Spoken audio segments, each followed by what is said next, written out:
I'm Trooper Axel Martinez.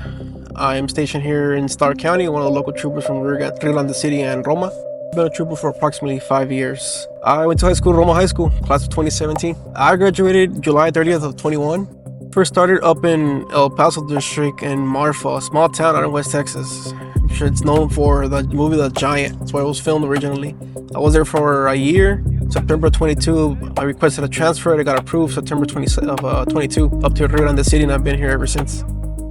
Well, depending where you get stationed at, it's always a year. You can apply for that transfer, and you can get wherever you want, whatever's open, available, but it's not guaranteed since it's throughout the whole state. They go based off seniority, stuff like that. And sometimes it can take up to 2 or 3 years to get to wherever you want to go. I first started my law enforcement career at 18 years old. I was a communications officer. So my job was just to answer 911 calls, non-emergency calls, and dispatch officers and fire to call for services wherever they're needed. I did a year with Roma Police Department. After that, I went to the Starr County Sheriff's Office, which I was there for about 4 years. That's where I first started. After 2020, I applied, got accepted for the class of 821 for DPS, and now I'm here. My 2 older brothers who were in the military. They pretty much were the ones that set a stepping stone for me and told me, hey, if you want to do law enforcement, then start from the top with a state agency first and just make that be your goal. In West Texas, it was mainly on the interstate. We had open highway roads, and just crashes left and right. Here in Roma, at least here downtown Roma, it's very fast paced. I mean, like you said, it's like we have a 20-foot divider of just the river, and they either walk across or they'll just use a raft, come over here, and then they'll just run up, and either they'll jump into a vehicle or they're just gonna get stashed up in a house, an apartment, or sometimes they get, if there's nobody to pick them up, they'll just run across this highway where we're traveling right now and just get lost into the neighborhood and either hide behind a backyard or at a house. So whenever I stop a car for a traffic violation and they decide to take off from me, a million things pop up through my head and are going through my mind. Obviously, so why is this person running from me? Is he running because he has a warrant? Is it because he's impaired? Is he running because he's got a weapon, that he's a felon? Or is he smuggling people? Does he have narcotics? My main concern is the safety of the citizens and stuff like that, so I try to end it, use my training to pit the vehicle so we can end the pursuit early on and safely, so nobody else can get hurt. Sheriff's department here locally, they will call us for impaired investigations. He was heavily intoxicated on the influence of alcohol. I show up.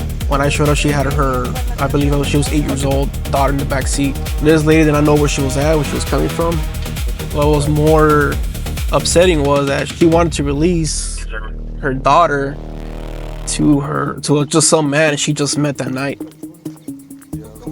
Luckily, at the end of the day, we were able to locate the dad. Dad showed up and made sure she was safe after I booked her in Starr County Jail. I went over to the address where the daughter was at so I could physically see her, make sure she was okay. She was asleep in her room, and I got dad's info, stuff like that, and referred it to CPS.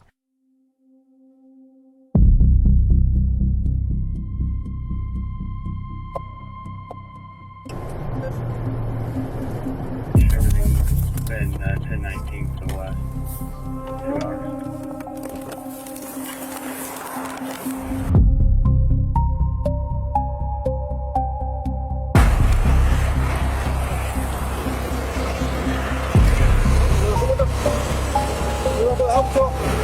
Stop for the cover on the license plate. Can I have a license plate? Nada, nothing in the vehicle tampoco, carnal. And nothing illegal. Is it alright to do pictures of the car and stuff like that? And that's your girlfriend, you said? Or your wife? Girlfriend? Okay.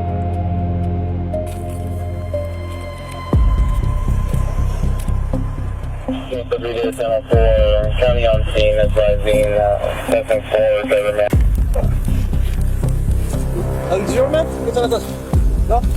¿Vienes para acá? No. Center console. It's gonna have the little California symbol up here. Usually that's some little things, a loophole they do for the state of Texas to try to sell it out in the stores and stuff like that out of here. That stuff literally says right there. This product contains cannabis, a Schedule 1 controlled substance, keep out of reach of the children and stuff like that. Plus our driver is it's not 21 or over, neither is the passenger as well.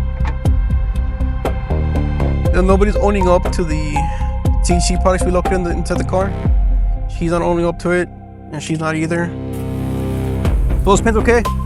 She's not owning up to it. You're not owning up to it. Okay, both of you are going to be placed on arrest for those pens, okay? Need you to turn over and put your hands behind your back.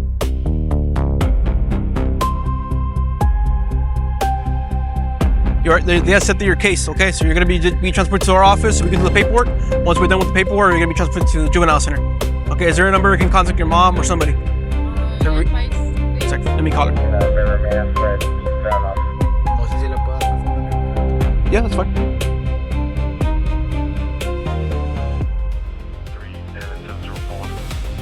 Once I get home, I pretty much take a few minutes to unwind at home, just to turn off that cop mode, flip that switch, and once after that, I just to spend time with my wife, be there with my wife, family. This job can be really stressful if you don't know how to manage it properly. Keeping motivated is just hopefully I can come to work and have a positive impact on somebody's life, get that impaired driver off the road and hopefully saving his life or a family's life and preventing a further major collision. I do this job because I love it. I love what I do. I swore that oath to protect and serve the state of Texas, and I'll continue doing that. And just continue doing the Lord's work and try to prevent those crashes, get that impaired driver off the road, get those narcotics off our street, try to find that missing child or that child being trafficked and stuff like this, being smuggled or trafficked into our country.